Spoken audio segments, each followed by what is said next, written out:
Actually, in the 1945 census, which is pre-Confederation, the large majority of our community identified themselves as French-speaking Indians. There was a couple said they were English-speaking Indians in the 1945 census, but the majority of the families, our community is made up with the family names are Kings, Youngs,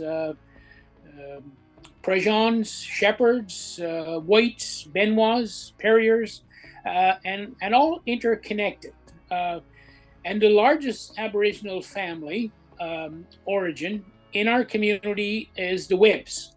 Almost everybody in our community, if you go back far enough, will have a Webb connection, very strong Webb connection.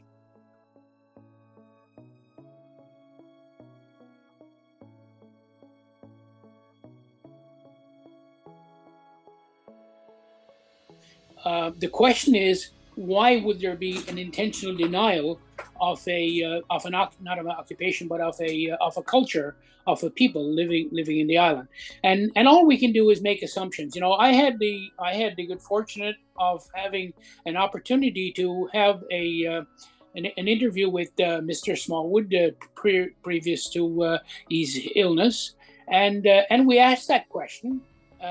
But didn't get a definite answer. And I guess Mr. Smallwood had a style of not giving too much definite answers anyway. So he just danced around it and never spoke of it.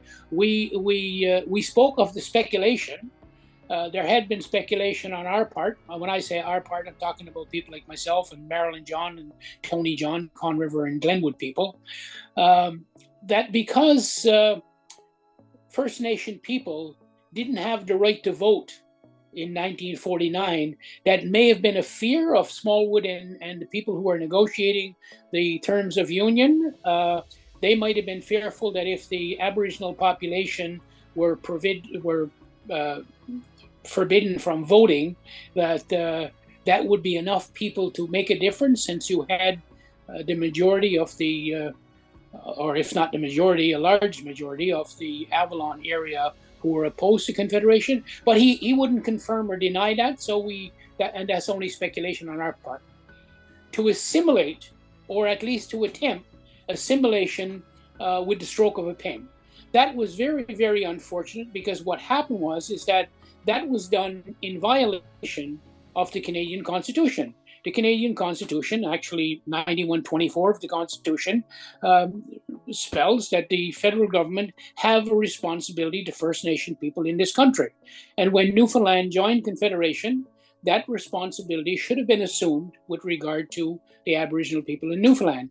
Had that responsibility been put forward, we would have been far better off, or at least I believe that we would have been far better off with regard to the kind of relationships that could have been built with other Newfoundland cultures and other Newfoundland people.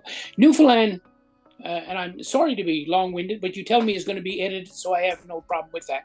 Newfoundland has a history of and it always been projected as having a culture of its own.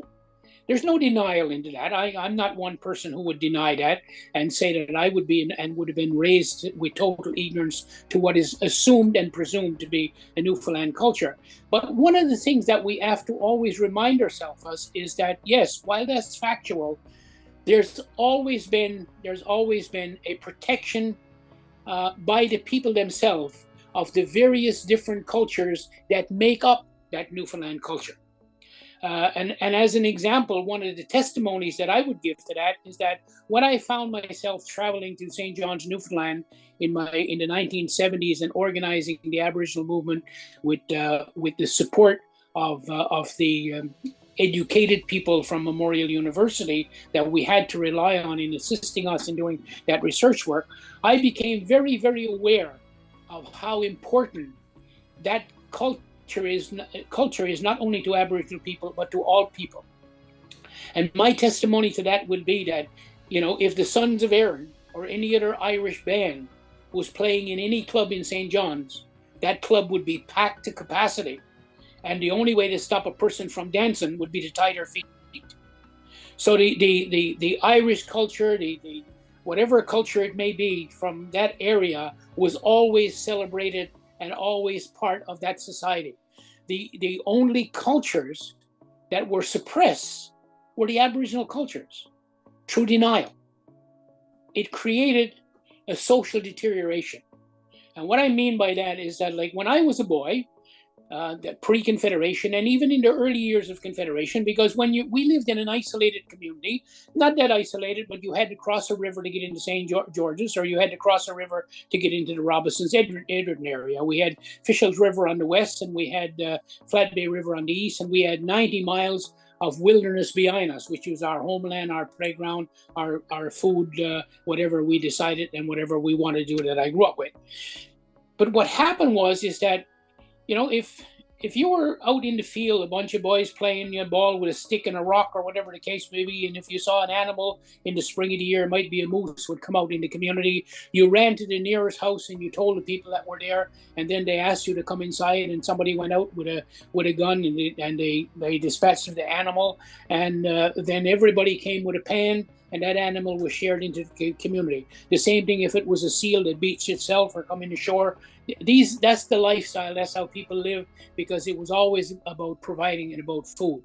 Well, shortly after Confederation, not too much years after that, and say in about 1957, I think it was, we had a connection to what was then being built as the Trans-Canada Highway. We had a connection to the outside world. Because of a road that had been built for a mining company, Atlantic Gypsum Company, had started a gypsum plant, gypsum mining in our backyard. What happened was that opened up our community to the authorities and the policies of the authorities that had never impacted on our lifestyle before. So now what happens if you're a child and you're out and playing around and you see an animal, or if you see a seal and you run to somebody's house and they come out, if it should be one of the times, and quite frequently they'd be visiting our communities, it would be a wildlife officer or our CMP officer after they became into effect. Now charges was going to be laid. That person's gun was going to be taken away from them. If they didn't have the money to pay the fine, they'd end up spending probably 30 days in the penitentiary. So what happened is that you criminalize, the government criminalized activities, which was a way of life for hundreds of years.